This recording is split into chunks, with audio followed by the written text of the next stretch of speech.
दोस्तों, भिन्न का जोड़ करना सीखेंगे। तो एक सवाल लेते हैं। सवाल है 3/6 प्लस 2/4, यानी इस पहले भिन्न 3/6 में इस दूसरे भिन्न 2/4 को जोड़ना है। तो जोड़ने के लिए सबसे पहले क्या करेंगे कि पहले भिन्न के जो नीचे वाली संख्या है, यानी इसके हर में जो संख्या है, तो इसके हर में कौन सी संख्या है? 6। तो इस 6 को यहाँ पे लिख लेंगे। फिर अब दूसरे भिन्न के नीचे वाली जो संख्या है, यानी इसके हर में जो संख्या है, उसको लिख लेंगे। तो इसके हर में कौन सी संख्या है? 4।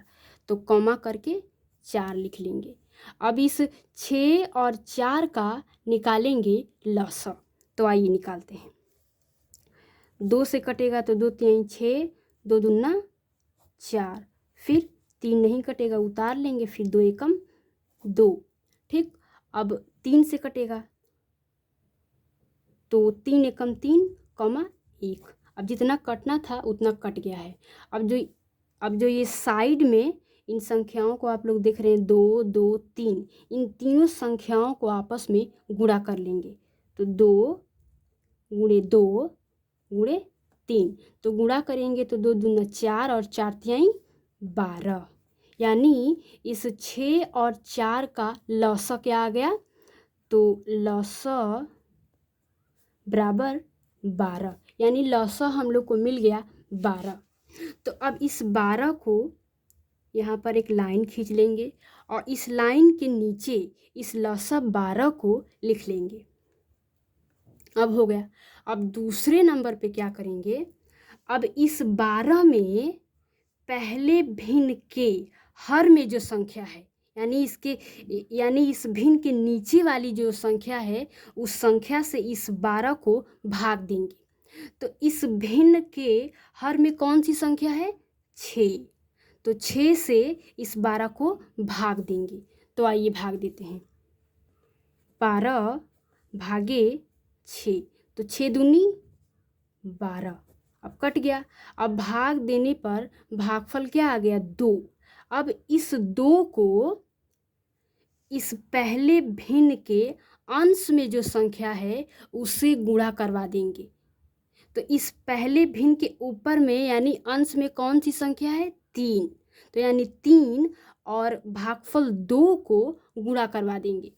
तो 2 तो है ही है, फिर 3, तो 2 तिहाई 6। अब फाइनल में क्या आ गया? 6।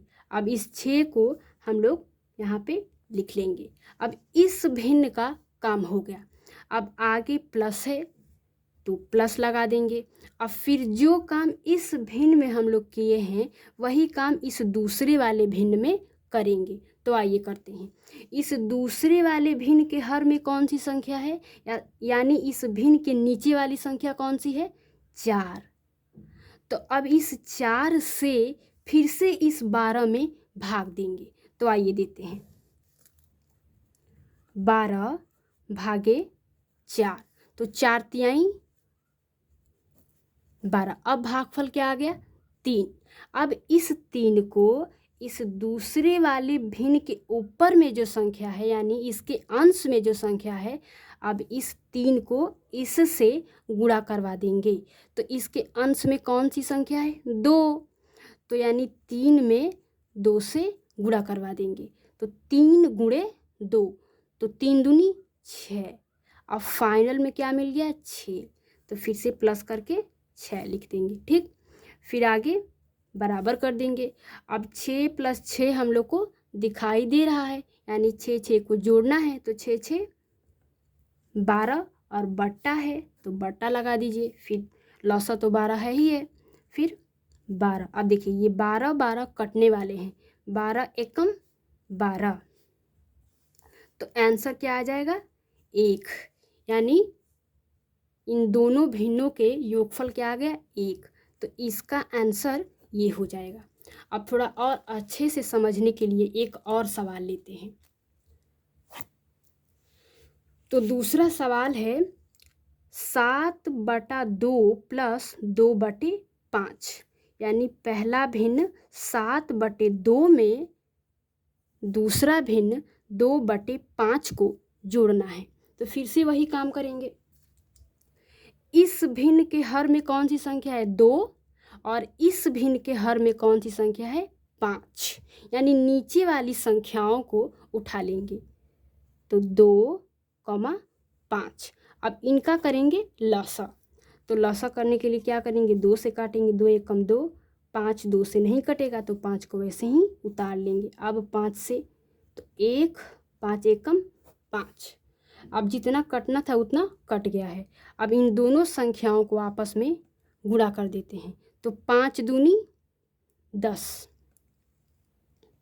यानी लसा क्या आ गया? 10। अब इस 10 को बराबर करके एक लाइन खींच देंगे और इस लाइन के नीचे इस लसा 10 को लिख देंगे। ठीक, अब आगे ये जो पहले भिन्न के हर में जो संख्या है, इससे इस लसा 10 को भाग कराएंगे।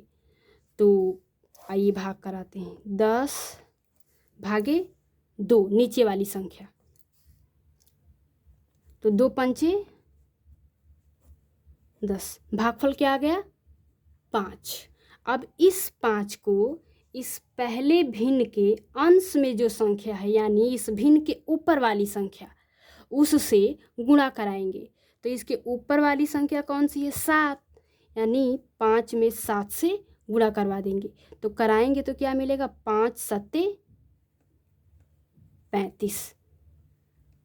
आखिरी में क्या मिल गया? 35। तो 35 को यहाँ पर लिख देंगे। अब इसका काम हो गया। आगे प्लस है तो प्लस लगा देंगे। फिर से दूसरे भिन्न के हर में जो संख्या है, यानी इस भिन्न के नीचे वाली संख्या, इससे इस 10 में भाग लगाएंगे। तो 5 है तो 5 से इस 10 को भाग लगाएंगे तो क्या आएगा? यहाँ पे करके देख लीजिए। 5 दूनी 10, भागफल क्या आया? 2। अब इस 2 को इस दूसरे वाली भिन्न के ऊपर वाली संख्या से गुणा कर देंगे। तो गुणे 2, तो 2 दूना 4। अब आखिरी में फिर से हम लोग को 4 मिल गया। अब 35 + 4 है, यानी इन दोनों संख्याओं को जोड़ना है। तो बराबर करके 35 और 4 क्या हो जाएगा? 39। बट्टा है तो बट्टा लगा दीजिए, फिर 10 है तो 10 लगा दीजिए। अब 39 और 10 एक साथ नहीं कट पाएंगे, तो जो नहीं कट पाएगा वही हो जाएगा आंसर। तो इस सवाल के लिए आंसर 39/10 हो जाएगा। दोस्तों, यहाँ पर 2 सवाल है। अब बारी आई जांच करने की। तो 2 सवाल दिया गया है, एक सवाल ये और दूसरा सवाल ये। इसको करिएगा और स्वयं को जांचिएगा और इनका आंसर कमेंट में भेजिएगा।